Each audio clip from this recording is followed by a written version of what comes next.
Hello guys, നമസ്കാരം. നിങ്ങൾ തമ്പനയിലിൽ കണ്ടതുപോലെ തന്നെ മെൻസിൻ്റെ സ്കിൻ കെയറിനെ കുറിച്ചാണ് ഈ വീഡിയോയിൽ നമ്മൾ സംസാരിക്കുന്നത്. നമ്മളിൽ പലരും വിചാരിച്ചിരിക്കുന്നത് സ്കിൻ കെയർ ചെയ്യുന്നവർ ഗേ ആണ്, മേക്കപ്പ് ഇടുന്നത് പോലെ തന്നെയാണ് സ്കിൻ കെയർ എന്നൊക്കെയാണ്. എന്നാൽ ഇത് വെറും തെറ്റിദ്ധാരണ മാത്രമാണ്. എന്താണ് യഥാർത്ഥ സ്കിൻ കെയർ? സ്കിൻ കെയർ എന്നാൽ നമ്മുടെ യഥാർത്ഥ സ്കിന്നിനെ യാതൊരു ഡാമേജും കൂടാതെ ക്ലിയറായി നിലനിർത്തുക എന്നുള്ളതാണ്. നിങ്ങളുടെ മേക്കപ്പ് എന്നാൽ നിങ്ങളുടെ body, hair style, skin and face എന്നിവയാണ്. നമ്മൾ ഇന്നിവിടെ ഡിസ്കസ് ചെയ്യാൻ പോകുന്നത് വളരെ ലോ ബഡ്ജറ്റ് ആയിട്ടുള്ള ഒരു സ്കിൻ കെയർ ആണ്. ഞാൻ ഇനി പറയാൻ പോകുന്ന സ്കിൻ കെയർ നിങ്ങൾക്ക് രണ്ട് വിധത്തിൽ ചെയ്യാവുന്നതാണ്, രാവിലെയും രാത്രിയിലും. എന്നാൽ നിങ്ങളിൽ ഭൂരിഭാഗം ആൾക്കാരും ഫോളോ ചെയ്യേണ്ടത് രാവിലത്തെ സ്കിൻ കെയർ ആണ്. മുഖത്ത് അധികമായി ഡാമേജ് ഉള്ളവരാണ് രാത്രിയിലത്തെ സ്കിൻ കെയർ ഫോളോ ചെയ്യേണ്ടത്.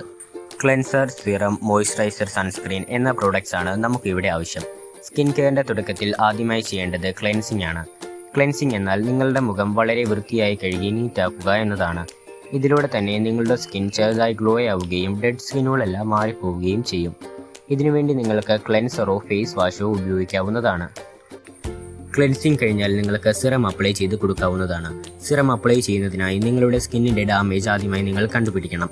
നിങ്ങളുടെ മുഖത്ത് നിങ്ങൾക്കൊരു ഗ്ലോ കൊണ്ടുവരാനാണെങ്കിൽ വിറ്റാമിൻ സി സിറമാണ് നിങ്ങൾ യൂസ് ചെയ്യേണ്ടത്.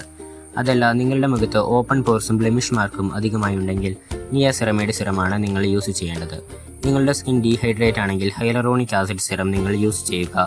ഓയിൽ ആൻഡ് ആഗ്നെ സ്കിൻ ആണെങ്കിൽ സാലിസിഡിക് ആസിഡ് ഉള്ള സിറമാണ് നിങ്ങൾ യൂസ് ചെയ്യുക. സിറം അപ്ലൈ ചെയ്ത് കഴിഞ്ഞാൽ നമുക്ക് ആവശ്യം മോയ്സ്ചറൈസറും സൺസ്ക്രീനുമാണ്.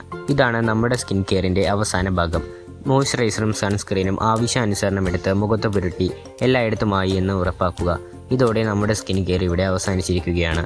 പിന്നീട് ഒരു കാര്യം, സൺസ്ക്രീൻ ഉപയോഗിക്കുമ്പോൾ 2 മണിക്കൂർ ഇടവിട്ട് അത് വീണ്ടും പുരട്ടുവാൻ ശ്രദ്ധിക്കുമല്ലോ. എല്ലാ കൂട്ടുകാർക്കും ഈ വീഡിയോ വളരെ ഉപകാരമായി എന്ന് കരുതുന്നു.